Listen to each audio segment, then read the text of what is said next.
বাড়িতে তুলসী গাছ থাকলে অবশ্যই এই 5টি কথা জেনে রাখা ভালো, কারণ আপনার বাড়ির তুলসী গাছ আপনার উন্নতি সমৃদ্ধির প্রধান কারণ। তো ডেফিনেটলি এই 5টি কথা অবশ্যই জানতে হবে। নাম্বার 1, তুলসী গাছে কখনোই স্নান না করে হাত দেওয়া উচিত নয়, জল নিবেদন করা উচিত নয়। অবশ্যই স্নানের পর তুলসী গাছে জল নিবেদন করুন। নাম্বার 2, রবিবার ও একাদশীর দিন কখনোই তুলসী তলায় জল দেবেন না, তুলসী গাছে জল নিবেদন করবেন না, তুলসী গাছে হাত দেবেন না।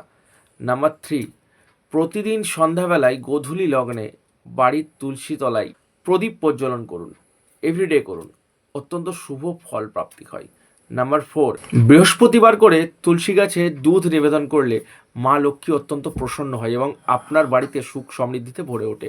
এবং নাম্বার 5, তুলসী তলায় কখনোই শিবলিঙ্গ রাখবেন না, এটা ভুল করেও রাখা উচিত না। তুলসী গাছ ও শিবলিঙ্গ অবশ্যই দূরত্ব মেনটেন করে রাখুন, অত্যন্ত শুভ ফল প্রাপ্তি হবেই হবে। করে দেখুন।